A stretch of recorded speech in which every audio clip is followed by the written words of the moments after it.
GTM Online TV subscribe गरिदिनुहोस्। प्रधानमन्त्री आधुनिकीकरण परियोजना स्वदेशी सोच स्वदेशी लगानी र आन्तरिक संस्थागत जनशक्तिबाट तयार भएको कृषि विकास रणनीति कार्यान्वयनको सहयोगी परियोजनाको रूपमा रहेको छ। कृषि क्षेत्रको उत्पादन र उत्पादनकत्व वृद्धि गर्ने स्पष्ट मार्गचित्रका साथ कृषि उपजको उत्पादनका लागि आवश्यक प्रविधि तथा उत्पादन सामग्रीको व्यवस्था, बाली र वस्तु उत्पादनमा यान्त्रिकीकरण, प्रशोधन तथा बजारीकरणको लागि आवश्यक पूर्वाधारको व्यवस्था जस्ता क्रियाकलाप मार्फत कृषि क्षेत्रको आधुनिकीकरणको परिकल्पना सहित यो परियोजना पनि लागू भएको हो। आर्थिक वर्ष 2073-74 देखि आर्थिक वर्ष 2082-83 सम्म 10 वर्ष समय अवधिको लागि रहनेछ। परम्परागत तरिकाले कृषि गर्दै आउनुभएका कृषकहरूलाई व्यावसायिक बनाई आत्मनिर्भर बनाउने यो परियोजनाले ठूलो सहयोग पुग्ने जिल्ला समन्वय समितिका प्रमुख शिवप्रसाद ढुङ्गानाले बताउनुभयो। अब तेह्रथुम जिल्ला अलैँचीको हिसाबले एक खालको चाहिँ हब नै हो पूर्वको पहाडी जिल्लामा। यो अलैँची पछिल्लो समय धेरै रोगहरू लाग्यो अनि धेरै मर्न थाल्यो अनि यसको चाहिँ बजार पनि अलिक हट्यो। त्यसपछि वास्तवमा अलैँचीको एउटा स्पेशल कार्यक्रम ल्याउनुपर्छ भनेर प्रधानमन्त्री चाहिँ कृषि आधुनिकीकरण कार्यक्रम अन्तर्गत अलैँची जोन कार्यक्रम हामीले माग नै गरे हो। माग गरेर तेह्रथुम जिल्लामा अहिले लागू छ र एउटा समिति पनि बनाएको छ। त्यसले तेह्रथुम जिल्लाको एउटा भूगोल खास गरेर यो मेन्झेमलाई केन्द्र मानेर मेन्झेमदेखि यता लालीगुराँसको सोलमा र उता आठैपट्टि आठै गाउँपालिकाको खामलालुङसम्मको एरियालाई कभरेज गरेर जोनको कार्यक्रम अहिले सञ्चालित छ। यो कार्यक्रम वास्तवमै अहिले प्रभावकारी नै हुँदै गएको छ भन्ने मलाई लाग्छ। यो सुरुवातकै समयमा चाहिँ यो अन्तर्राष्ट्रिय एउटा महामारीको रूप अहिले आयो कोभिड-19। यसले चाहिँ केही यसलाई पनि प्रभाव पारेको छ। जुन ढङ्गले कार्यक्रमहरू चाहिँ तल किसानसम्म जानु पर्थ्यो त्यो तहसम्म जान सकेका छैन। तथापि यसका कार्यक्रमहरू गतिविधिहरू राम्रो ढङ्गले सम्पन्न हुँदै आछन्।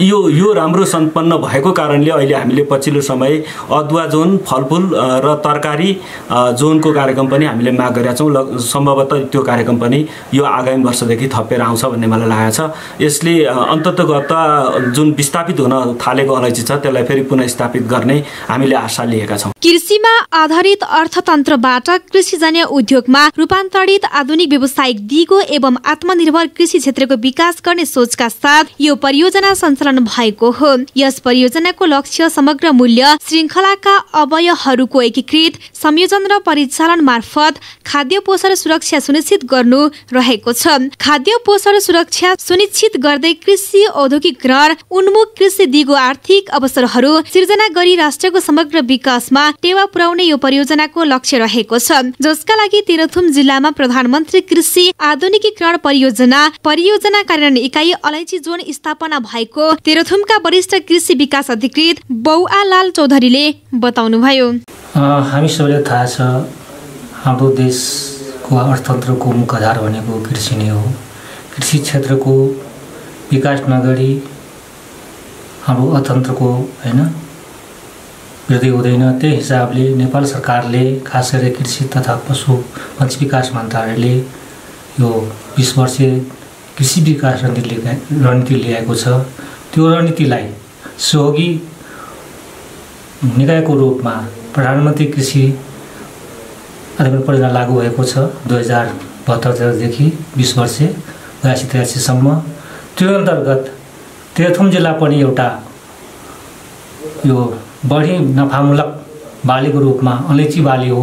त्यस सन्दर्भमा यो जिल्लामा यो अलैँची जोन लागू भएको छ र जोनको अर्थ के हो भने खास गरेर त्यो क्षेत्रको स्थानीय क्षेत्रको के प्राथमिकता छ त्यही आधारमा एउटा समझौताको आधारमा एउटै कोरिडरमा खास गरेर यो प्लटिङको रूपमा चक्लाबन्दीको रूपमा विकास गर्ने सन्दर्भमा यो जोनको एउटा अवधारणा आएको हो। त्यही अन्तर्गत तेह्रथुम जिल्लामा यो जिल्लाको सम्झौतालाई नजर गरेर सरोकारहरूसँग छलफल गरेर एउटा जोनको निर्माण गरिएको छ। त्यही अन्तर्गत यो जिल्लामा यो अलैँची जोन स्थापना भएको हो। कार्यालय स्थापना भएदेखि यसको अवधारणा भनेको खास गरेर विशिष्ट बाली, यो क्षेत्रको कुन बाली हो त्यो बालीलाई नमत गरेर यो जिल्लाको एउटा अलैँची भनेको नगदे बाली हो यसलाई कालो सुन पनि भनिन्छ र यसले यो जिल्लाको खास गरी किसानहरूको अर्थोपार्जनमा धेरै महत्त्वपूर्ण भूमिका खेलेको छ। त्यो हिसाबले नेपाल सरकारले खास गरी यो जिल्लामा यो जोन कार्यालय स्थापना भएको छ। यो कार्यालयले खास गरेर किसानहरूलाई एउटा नर्म्सभित्र नेपाल सरकारले तोकेको नर्म्सभित्र रहेर नेपाल सरकारले दिएको नर्म्सको उपर रहेर किसानलाई खास गरेर यो बजारीकरण उत्पादन र बजारीकरणमा सहयोग गर्ने उद्देश्यले यो स्थापना भएको छ। र गत वर्ष हामीले खास गरेर यो वर्ष भनौँ न 2076-77 सालमा हामीले जे प्रथम वर्ष भयो आधार वर्ष नै भएको हुनाले धेरै कार्य नगरे पनि केही खास कुरा खास गरेर उत्पादन बनाउनको लागि किन हामीले सना सिँचाइमा कुलो निर्माण पाइप वितरण टङ्की भुदियो हामीले त्यस्तै गरेर हामीले ओरिएन्टेसन प्रोग्रामहरू परियोजना के हो यसको बारेमा हामीले अलैँची खेतीमा आबद्ध समूह सहकारीलाई हामीले जनचेतनाको काम गरियो। त्यसबाहेक हामीले समय समयमा सञ्चालक समितिको सल्लाहमा उहाँको सहयोगमा हामीले यो अलैँची सुकाउने भट्टी भयो निर्माण सहयोग गर्यो।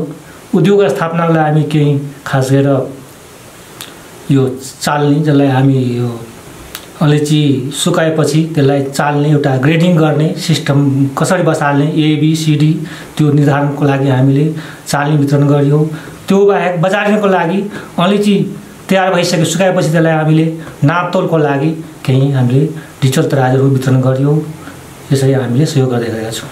कृषि क्षेत्रको आधुनिकीकरण तथा व्यवसायीकरण मार्फत कृषि औद्योगिकरणको आधारको रूपमा स्थापना गरिने व्यवसायिक कृषि उत्पादन तथा प्रशोधन केन्द्र जोन विकास कार्यक्रम अन्तर्गत यस जिल्लामा आर्थिक वर्ष 2076-77 देखि अलैँची जोन कार्यक्रम सञ्चालन भइरहेको छ। यस कार्यक्रम अन्तर्गत 50% अनुदानमा मेङलुङ नगरपालिकाका वडा नम्बर 6 र 7, लालीगुराँस नगरपालिकाको वडा नम्बर 8 र 9, मेन्छ्याम गाउँपालिकाको 1 देखि 6 वटै वडा, फेदाब गाउँपालिकाको वडा नम्बर 4 र 8 गाउँपालिकाको वडा नम्बर 2 मा समूह मार्फत विभिन्न कार्यक्रम सञ्चालन भइरहेको अलैँची जोन कार्यक्रम सञ्चालक समिति संयोजक सृजना लामा फोम्बोले बताउनुभयो। र अलैँची जोन तेह्रथुम भन्नाले चाहिँ के बुझ्नुपर्छ भने तेह्रथुमको 5 वटा स्थानीय तहहरूमा चाहिँ यो अलैँची जोनको कार्यक्रम छ।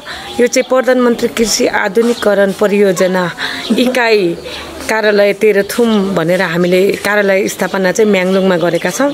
र यसको कार्यक्षेत्र चाहिँ सोलमा लालीगुराँसको सोलमा, त्यहाँदेखि म्याङलुङको चाहिँ जिरखिम्ती आम्बुङ र मेन्छ्यामको 6 वडाहरू र फेदाबको 4 सम्दु र 8 को 2 खाम्लालुङ मात्र पर्छ।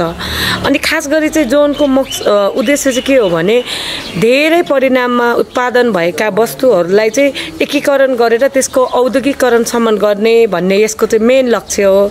त्यस अनुरूप यो तेह्रथुममा चाहिँ पहिलो यो जोन हो। यो चाहिँ जोन चाहिँ अलैँची हो। योभन्दा अगाडि चाहिँ ब्लक भनेर सञ्चालन भएको थियो। करिब हाम्रो अहिले 23 वटा समूह र निजी फर्महरू चाहिँ आबद्ध छन्, जसका किसानहरूले चाहिँ यो जोन मार्फत भएका कार्यक्रमहरूमा चाहिँ 50% अनुदान र किसानको 50% लगानी गरेर काम गर्नुहुन्छ।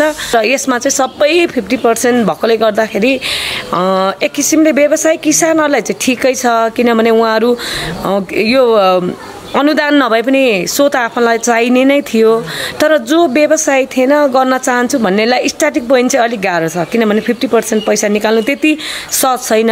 तर यो परियोजनाको मकसद नै के हो भने व्यवसायमा भएकै किसानहरूलाई चाहिँ सहयोग गर्नुपर्छ भन्ने पछाडि 50% त्यत्रो ठुलो कुरा होइन भन्ने हिसाबले चाहिँ यो प्रोजेक्ट अगाडि बढेको छ। कृषिमा बढ्दो श्रम शक्तिको अभाव घटाई कार्यदक्षतामा अभिवृद्धि गरी कृषिलाई नाफामुखी व्यवसायको रूपमा स्थापित गर्न यस जिल्लामा यो कार्यक्रम मार्फत कृषि पेसामा आबद्ध विभिन्न समूह सहकारी तथा निजी फर्म मार्फत सिँचाइको लागि प्लास्टिक पोखरी निर्माण, कुलो निर्माण तथा मर्मत सम्भार, प्लास्टिक ड्रम, पाइप, स्प्रिङ्कल लगायतका सामग्रीहरू उहाँहरू मार्फत नै व्यवस्थापन हुने गरी कार्यालयले 50% किसानकै खातामा रकम जम्मा गर्ने व्यवस्था गरेको छ। तर कृषकहरूलाई 50% जम्मा गर्ने गाह्रो हुने भएकाले 15 देखि 25% भए राम्रो हुने कृषकहरूको माग रहेको अलैँची जोन कार्यक्रम सञ्चालक समिति उपसंयोजक टेकबहादुर केप्साकी मगर सचिव कृष्ण लिम्बुले बताउनुभयो।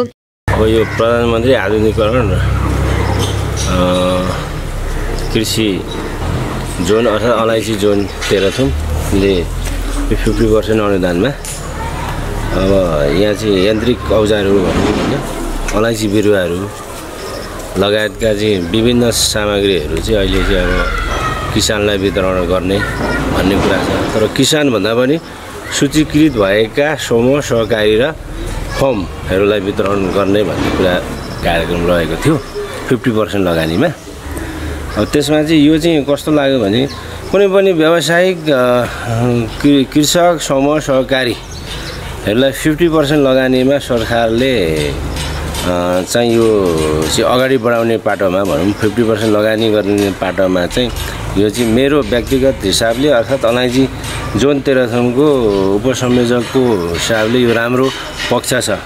तर किसानमा चाहिँ के आएको छ त भन्दाखेरि कुनै पनि अरू कार्य योजनाहरूमा चाहिँ लगभग 25 देखि 15% चाहिँ श्रमदान गर्ने अथवा आफ्नो लगानी गर्ने भन्ने कार्यक्रम भएको हिसाबले यो प्रधानमन्त्री आधुनिकीकरण कृषिमा चाहिँ 50% हुँदाखेरि हामी यो बेहोर्न सक्दैनौँ भन्ने खालको चाहिँ किसानमा चाहिँ एउटा गुनासोको कुरा आएको छ। र त्यो गुनासोलाई चाहिँ अब चिरफार किन यसरी गरिँदैछ भन्ने कुरालाई अलिक चिरफार गर्ने क्रममा हामी चाहिँ समूह सहकारी र निजी फर्महरूले चाहिँ किसानहरूलाई चाहिँ अलिकति आफ्नो लगानी चाहिँ भयो भने त्यो माया हुन्छ र त्यसले एउटा फलदायी हुन्छ र नाफामूलक हिसाबमा जान सकिन्छ भन्ने हिसाबले त्यसरी गरेका छौँ। र यो कार्यक्रम भनेको नराम्रो होइन, राम्रो हो। र किसानलाई आदि लगानी चाहिँ सरकारले बेहोरिसकेपछि आफू पनि लगानी गर्नुपर्छ भनेर किसानहरू लाग्नुपर्छ, समूहहरू लाग्नुपर्छ, सहकारीहरू लाग्नुपर्छ। 50% अनुदानको कुरामा चाहिँ कुनै कार्यक्रम 75 पनि रहेछ, स्थानीय तहलाई त फुल पनि 100% पनि रहेछ। अनि त्यही भएर 50% चाहिँ हामीलाई चाहिँ अलिक गाह्रो सल्ट्याउनलाई जाँदा कृषकहरूले सोधी खोजी गर्ने, त्यहाँ फल्नाले चाहिँ त्यतिमा ल्याउने, तिनीहरूले चाहिँ त्यसरी लाने बुझाउनलाई अलिक गाह्रो छ। र अरू कार्यक्रमहरू जस्तै यो अलैँची जोनको बारेमा अब समिति त के कुरा गर्नु र बाबुलाल सर भएपछि ढुक्कै भयो हामीलाई। बाबुलाल सर चाहिँ राम्रो मलाई लाग्यो हाकिममा, र कार्यक्रम पनि सम्पन्न भयो। र अब आउँदो कार्यक्रम पनि अब यही सालको जस्तो नहोस्, कोरोनाले छेकथुन नगरोस्, बेलैदेखि अलिक बृहत रूपमा छलफल गरे। योभन्दा पहिला फेरि कति कृषक समूह र केहरू पनि यहाँनिर आबद्ध हुनु पाएनन् भनेका छन्, के छन्, अलिक बेलैदेखि सूचना गरेर अलिक बृहत रूपले अलिक छलफल गरेर अलिक फराकिलो बनाएर लैजाउँ भन्ने चाहिँ हाम्रो समितिको तर्फबाट मेरो सोच, व्यक्तिगत सोच त्यो छ। यस परियोजना अन्तर्गत म्याङ्लुङ नगरपालिका वडा नम्बर 6 र 7 मा पाथीभर अलैँची कृषक समूह, अलैँची पकेट सञ्चालन समिति, अलैँची तथा मिश्रित खेती, सृजनशील अलैँची उत्पादन कृषक समूह गठन गरी काम गरिरहेका छन्। यसै गरी लालीगुराँस नगरपालिकाको वडा नम्बर 8 र 9 मा छिन्ताङ देवी अलैँची कृषक समूह, केप्छाकी अलैँची फर्म, स्वाहारा कृषक समूह, श्रृङ्खला जल उपभोक्ता समिति, त्रिशक्ति अलैँची उत्पादन कृषक समूह, याकथुङहाङ बहुउद्देश्य कृषक समूह, तिमसिना अलैँची तथा फलफुल नर्सरी फर्मले अलैँची उत्पादनका लागि विभिन्न काम गरिरहेका छन्। यसै गरी मेन्छाइम गाउँपालिकामा कालीढुङ्गा कृषक समूह, श्रीजुङ साना किसान समूह, मेन्छाइम कृषक आमा समूह, सूर्योदय कृषक समूह, ध्रुवतारा बहुउद्देश्य कृषक समूह र जोरपोखरी कृषक समूह रहेका छन्। फेदाप गाउँपालिका वडा नम्बर 4 मा पहाडी अलैँची फर्म, सावन अलैँची फर्म र 800 गाउँपालिका वडा नम्बर 2 मा अलैँची ब्लक सञ्चालन समिति र ताङसाङ नर्सरी फर्म रहेका छन्। तेह्रथुम जिल्लामा अलैँची जोन कार्यक्रम सञ्चालन भएपछि आफूहरूलाई अलैँची उत्पादनमा वृद्धि गरी व्यवसायी बन्न ठूलो सहयोग मिलेको अलैँची कृषक देवी प्रसाद खनालको भनिरहेको छ। यो कार्यक्रम भनेको हामी त्यसै अन्यलमा बसेका थियौँ है। यो अन्यलमा बसेको मान्छेलाई चाहिँ यो प्रधानमन्त्री कृषि आधुनिकीकरण परियोजना एकाइ अलैँची जुनले यसलाई अलिकति हामीलाई चाहिँ यो बोट बिरुवालाई मल लगाए जस्तो भएको छ। र यसले हामीले जुन कुरो अलैँची उत्पादन गर्छौँ त्यो अलैँची हाम्रो ठाउँमा गएर बिक्री हुन नसकेको अवस्था छ। र जसरी हाम्रा साना साना टुक्रे जुन एउटा बजार छ त्यो टुक्रेमा लगेर बेच्छौँ, बेच्दाखेरि मोलमोलाई उनीहरू बिचमा हुन्छ। हामीहरूले पाउनुपर्ने जति मूल्य हो त्यति पाउन सकिरहेका छैनौँ। तर यो अलैँची जुन कार्यक्रमले यस हाम्रो तेह्रथुम जिल्लामा रहेपछि जति हामीले मूल्यमा जुन क्षेत्रमा बिक्री मूल्य यसको तोकिन्छ त्यो तोके बमोजिम सबैलाई समान रूपले जस्तै सर्वसाधारण कृषकलाई पनि यो त्यो मूल्य उपलब्ध गराउनुपर्छ यो जुनले भन्ने मेरो एउटा धारणा छ, विचार छ र गर्छ पनि जस्तो लाग्दैछ। र जस्तो भट्टीका हिसाबले हेर्ने हो भने आधुनिक भट्टी जुन कोही भट्टी साधारण भित्तो खोपेर जुन निर्माण गरेको भट्टी थियो त्यो भट्टीमा हामीले अलैँची धुवाँ भएको बाहिर पनि बेच्दाखेरि धुवाँ भएको भएर बिक्री हुन छोडेको छ। र यसलाई यो आधुनिक भट्टी यो अलैँची जुनले आधुनिक भट्टी ठाउँमा लगेर फिजाइदिएर जोख्नेदेखि लिएर हरेक कुराहरू अलैँचीका लागि उत्साह छ अथवा जाँगर छ। तेह्रथुमको म्याङलुङ नगरपालिकाको सुर्के, आङबुङ लालीगुराँस नगरपालिकाको सोलमा, सुङनाम मेन्छाम गाउँपालिकाको मोराहाङ, श्रीजुङ पौठाक फेदाब गाउँपालिकाको ओयाकजुङ, सम्दु र इसिबु आर्से गाउँपालिकाको खाम्लालुङ लगायत स्थानमा 700 हेक्टर जग्गामा अलैँची खेती गरिँदै आएको छ। यसबाट वार्षिक 50-60 करोड रुपैयाँको कारोबार हुने गरेको छ। तेह्रथुममा चेप्टो आकारको रामसाई, गोलो आकारको गोसाई र सानो चिबेसाई प्रजातिको अलैँचीको खेती गरिने व्यवसायीहरूको भनाइरहेको छ। DTM अनलाइन टिभी सब्स्क्राइब गरिदिनुहोस्।